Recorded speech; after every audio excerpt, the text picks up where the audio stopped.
Hello student, आप सभी का स्वागत है हमारे यूट्यूब चैनल रोशनी अकेडमी पर। हम आपको पढ़ाएंगे आज पृष्ठीय क्षेत्रफल और आयतन। पिछले वीडियो में हमने घन और घनाभ का विकर्ण बता दिया है। इस वीडियो में हम आपको बताएंगे वृत्त, अर्धवृत्त, गोला और अर्ध ठोस गोला। सबसे पहले हम आपको वृत्त बताएंगे। चलिए देखते हैं वृत्त क्या होता है। तो ये एक वृत्त बना हुआ है।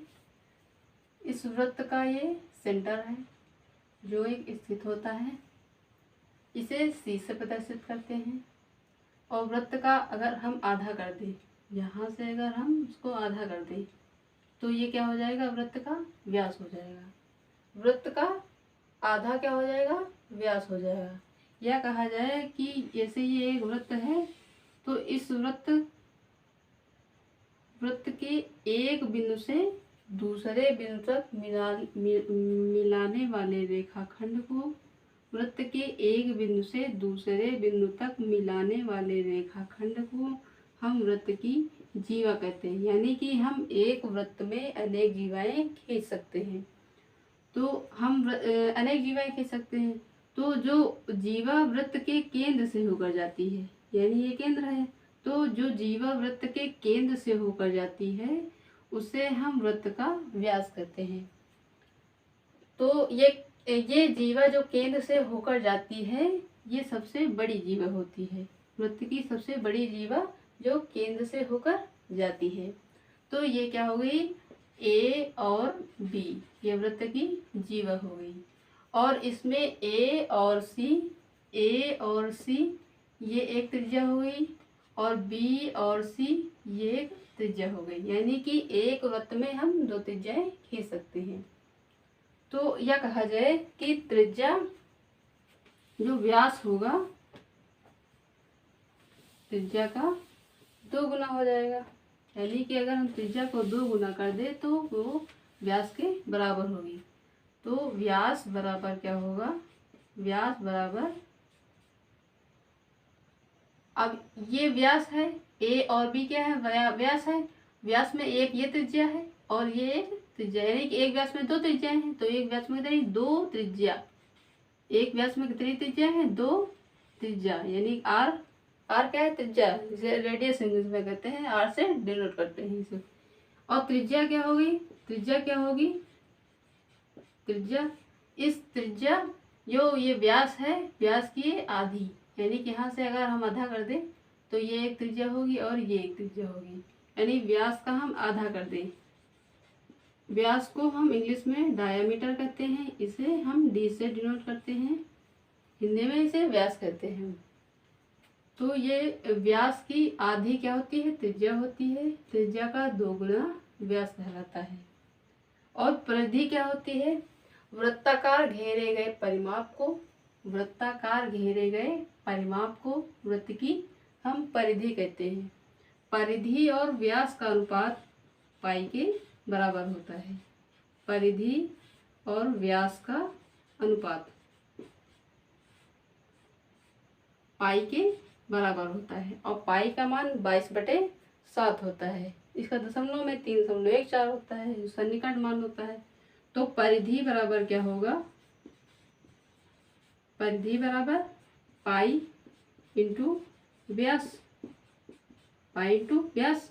अब व्यास इसमें भाग में है, यहाँ पर गुणा में हो जाएगा, तो इसमें हम गुणा में लिख दिए। तो परिधि बराबर क्या होगा, व्यास हमने निकाला 2r, तो इसमें रखेंगे 2, इसमें पाई रख दो पहले, पाई इंटू 2r। तो परिधि बराबर क्या हो जाएगा, परिधि बराबर 2πr। इसे हमको जल्दी याद होगा।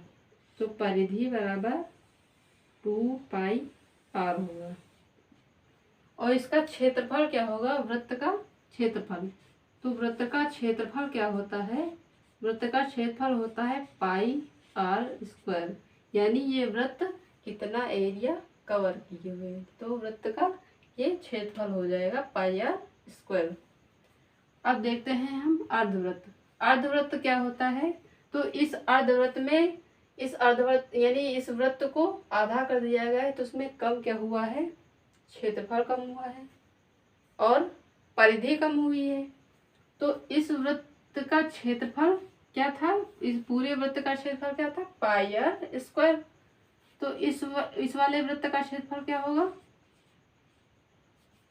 क्षेत्रफल यानी कि अर्धवृत्त का क्षेत्रफल क्या होगा, पाई आर स्क्वायर, यानी इसका आधा हो जाएगा। यानी इसका क्षेत्रफल, ये पूरा क्षेत्रफल था, इस वृत्त का ये पूरा क्षेत्रफल था। अब इसको 20 से कट कर दिया गया है तो इसका क्षेत्रफल कम हो जाएगा, यानी आधा हो जाएगा। तो हमने 2 से डिवाइड कर दिया, यानी भाग कर दिया गया है। और इसकी परिधि क्या होगी, परिधि यानी कि इसकी परिधि, पूरे वृत्त की परिधि क्या थी, 2 पाई आर। तो अर्धवृत्त की परिधि क्या होगी, 2 पाई आर, और इसकी आधी हो जाएगी, परिधि आधी हो जाएगी।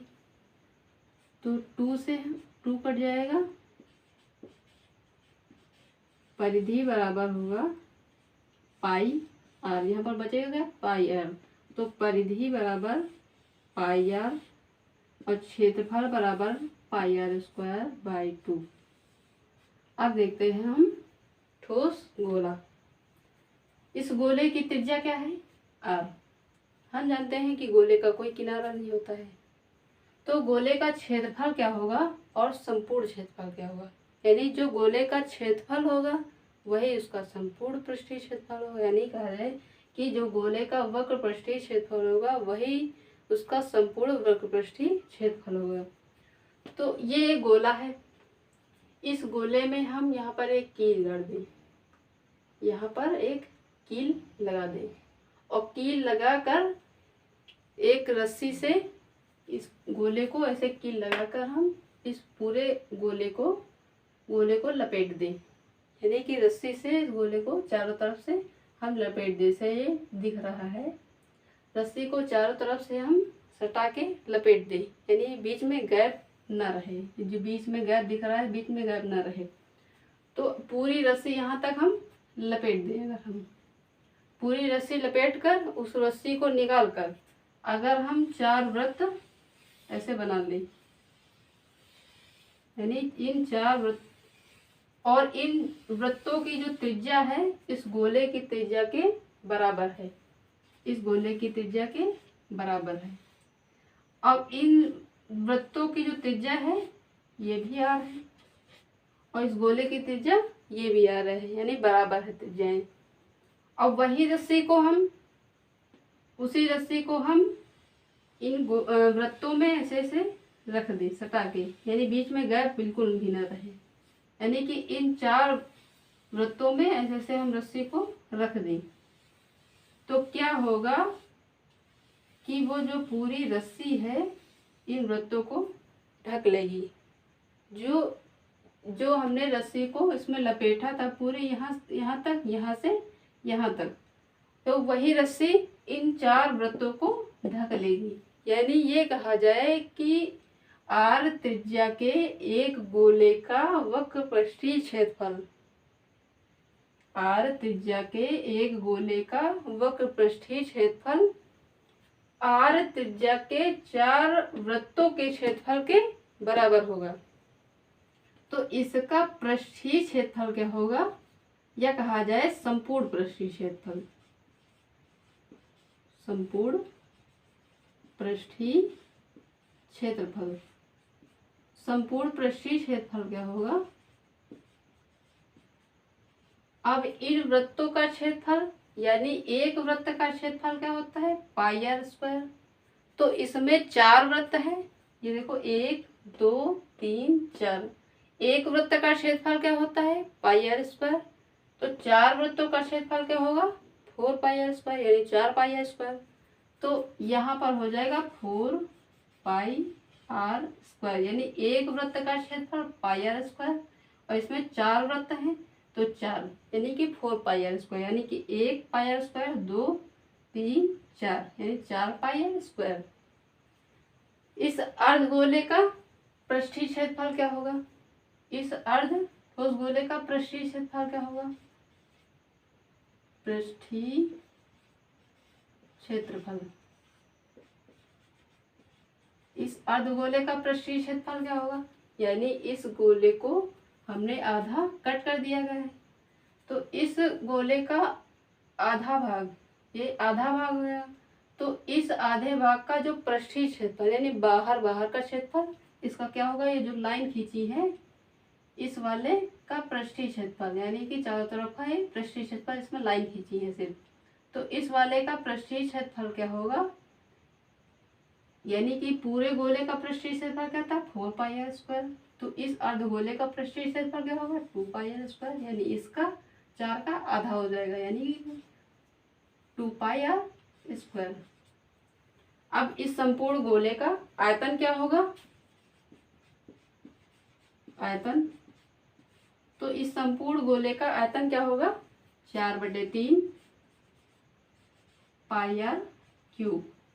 इस संपूर्ण गोले का आयतन 4/3 πr³ होगा। और इस अर्धगोले का आयतन क्या होगा, इस पहले हमने पृष्ठीय क्षेत्रफल निकाला था, में बाहर का क्षेत्रफल, अब इसका सबसे पहले हम संपूर्ण पृष्ठीय क्षेत्रफल निकालेंगे। संपूर्ण पृष्ठीय क्षेत्रफल क्या होगा, संपूर्ण पृष्ठीय क्षेत्रफल, इसका संपूर्ण पृष्ठीय क्षेत्रफल हम यहाँ लिख देते हैं, वहां पे जगह नहीं है, तो इसका संपूर्ण पृष्ठीय क्षेत्रफल क्या होगा, इस वाले का हमने पृष्ठीय क्षेत्रफल निकाल लिया था, इस वाले भाग का हमने पृष्ठीय क्षेत्रफल निकाल लिया था, तो इसका पृष्ठीय क्षेत्रफल हमने 2πr² निकाला था, तो 2πr²। अब संपूर्ण पृष्ठीय क्षेत्रफल निकालेंगे, तो इसका संपूर्ण पृष्ठीय क्षेत्रफल यानी ऊपर वाले का भी क्षेत्रफल, क्योंकि वो ठोस है, तो ऊपर वाला जो क्षेत्रफल होगा ये एक वृत्ताकार होगा, तो क्या होगा πr², तो ये एक πr², ये πr², यानी कि 2 और 1 3, यहाँ पर 1 है तो 2 और 1 3, यानी कि 3πr², यहाँ पर होगा 3πr²। इसका आयतन क्या होगा, इस संपूर्ण गोले का आयतन हमने क्या निकाला था 4/3 πr³, तो इसका हम निकालेंगे, अगर आधा करेंगे तो 4/3 का हम आधा अगर करेंगे तो 2 के 2 2 दूनी 4, यानी कि 2/3, इसका आधा हो जाएगा 2/3 πr³, यानी कि इसका आयतन क्या था 4/3 πr³, इसका आयतन आधा हो जाएगा 2/3 πr³, यानी 4 का आधा हो जाएगा।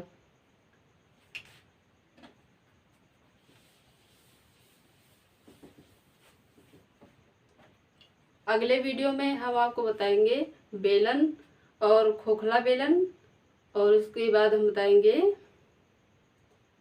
शंकु और छिंडक। वीडियो देखने के लिए आपका धन्यवाद।